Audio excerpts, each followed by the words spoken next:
Hello my dear second year students, ఈ video మీకోసం. మరి మీకు సెకండ్ ఇయర్లో గద్య భాగంలో ఫస్ట్ లెసన్ మంద విష సర్ప కథ. ఈరోజు టాపిక్లో మంద విష సర్ప కథ గురించి సారాంశాన్ని తెలియజేస్తానన్నమాట. మరి మంద విష సర్ప కథ అనేటువంటి పాఠ్యభాగాన్ని రచించింది నారాయణ పండితుడు. మొదటగా మనం కవి పరిచయం రాయాలన్నమాట. కవి పరిచయ. మందవిష సర్పకథ ఇది పాఠ్యభాగ. మందవిష సర్పకథ అనే పాఠ్యభాగము నారాయణ పండితేన విరచిత, నారాయణ పండితుని చేత రచించబడినటువంటి హితోపదేశే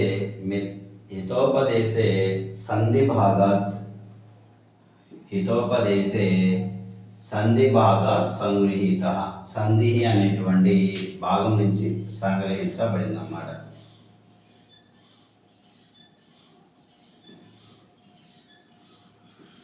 హితోపదేశంలోని సంధి భాగం నుంచి సంగ్రహించబడింది. నారాయణ పండితుడు ముఖ్యంగా మరి 4 గ్రంథాలను రచించాడన్నమాట. అవేంటంటే మిత్రలాభ, మిత్రభేద, విగ్రహ, సంధి. ప్రస్తుతం ఈ పాఠ్యభాగం సంధి భాగం నుంచి స్వీకరించబడింది. తెలుగులో రాసేవాళ్ళు ఆ 4 భాగాలు కూడా రాయవచ్చు అన్నమాట. ఇది మందవిష సర్ప కథ. ఈ పాఠ్యభాగంలో మొట్టమొదటిగానే మనకి ఒక పోయం ఇస్తారన్నమాట. స్కందేనాపి వహే శత్రున్ కార్యమాసాధ్య బుద్ధిమాన్ అని చెప్పేసి ఒక పోయం ఇస్తాడు. అంటే ఇది ఏంటంటే ఈ పాఠ్యభాగం యొక్క సారాంశం అనేది ఈ పోయం మీద ఆధారపడి ఉందన్నమాట. తెలివైన వాడు తన కార్యాన్ని సాధించుకోవటకు శత్రువునైనా సరే తన వీపు మీద మోయాల్సి వస్తుంది అనేటువంటిది ఈ యొక్క పాఠ్యభాగం స్టార్టింగ్లో చెప్తాడు. అదే మనకి ఇక్కడ సారాంశం అన్నమాట. సో జాగ్రత్త వినండి.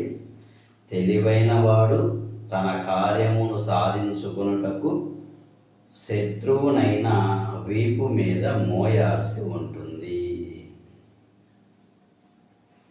ఇదన్నమాట. ఇక స్టోరీ వచ్చేసరికి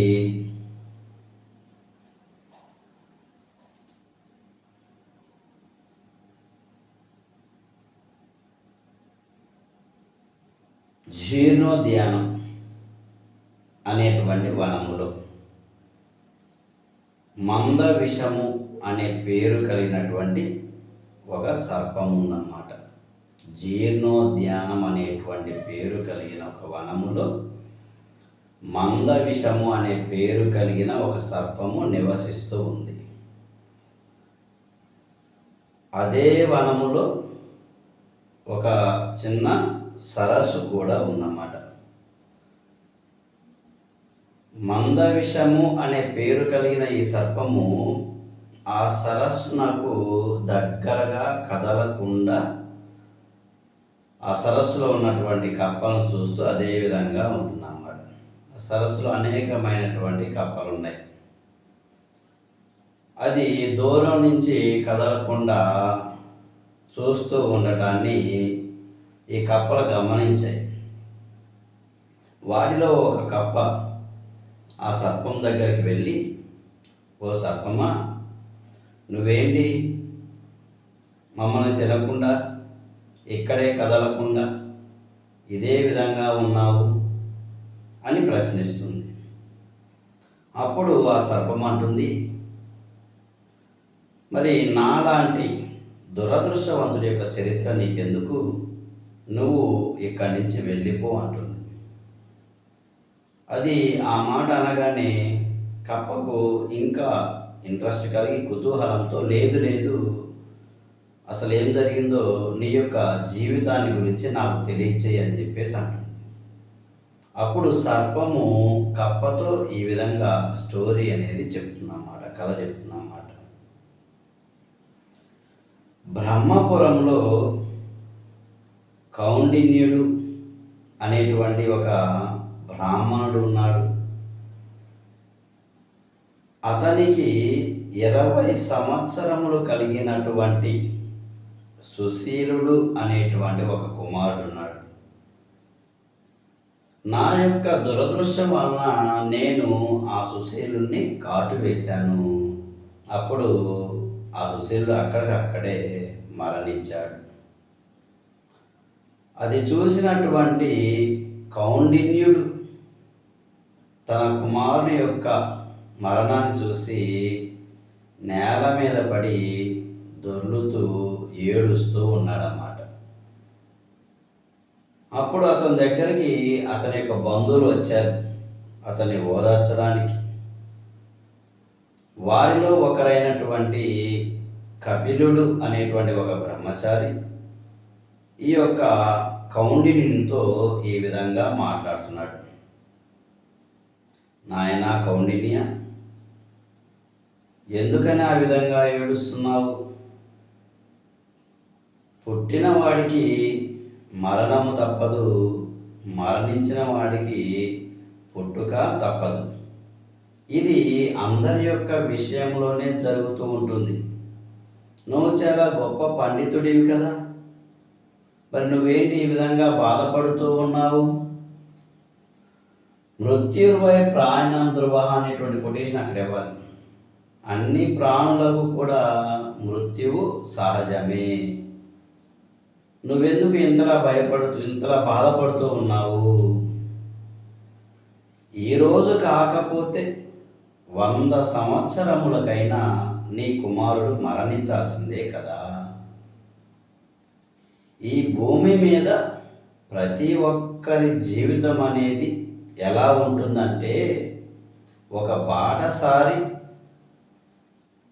ఎండ వేడి నుంచి తప్పించుకోవడానికి చెట్టు కిందకు చేరి కొంచెం సేపటి తర్వాత ఆ చెట్టుని విడిచిపెట్టి ఏ విధంగా వెళ్తాడో అదే విధంగా ఈ భూమి మీద ప్రతి ఒక్క వ్యక్తి కూడా భూమి మీదకు రావటం, కొంతకాలం జీవించడం, మరణించడం ఇవన్నీ కూడా సాధారణంగా జరిగేటువంటి విషయములే.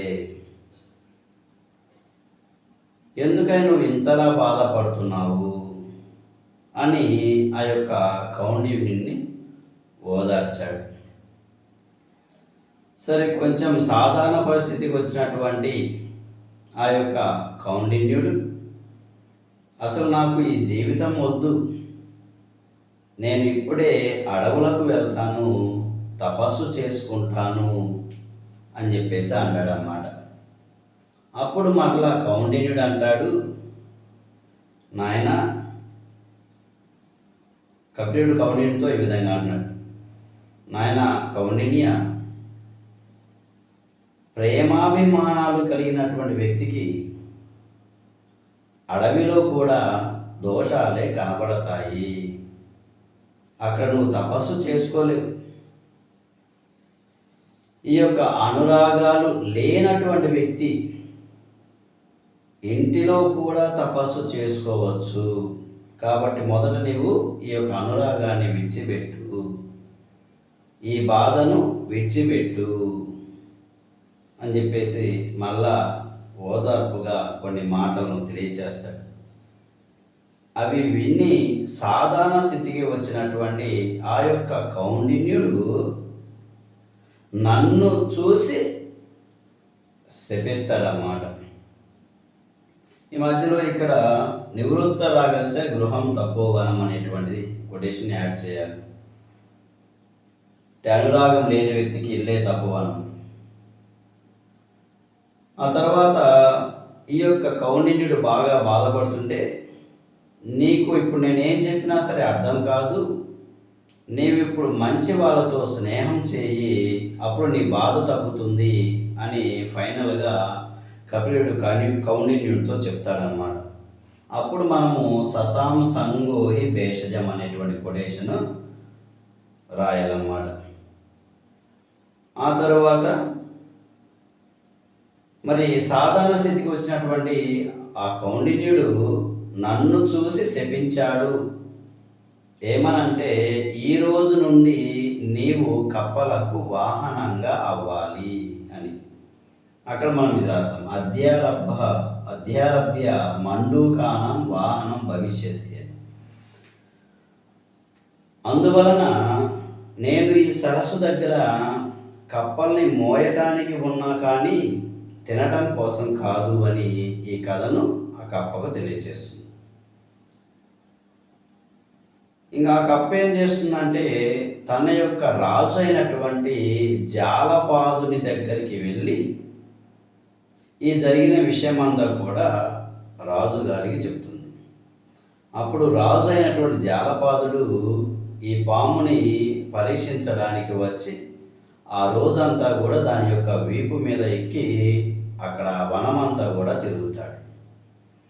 మళ్ళా తర్వాత రోజు మళ్ళా ఆ సర్పం వీపు మీద ఎక్కి తిరుగుదామని వచ్చేసరికి సర్పము నీరసంగా పడి ఉంటుందన్నమాట. ఓ సర్పమా, ఏంటి ఇంత నీరసంగా ఉన్నావు అని చెప్పేసి జాలపాదుడు అడుగుతాడు.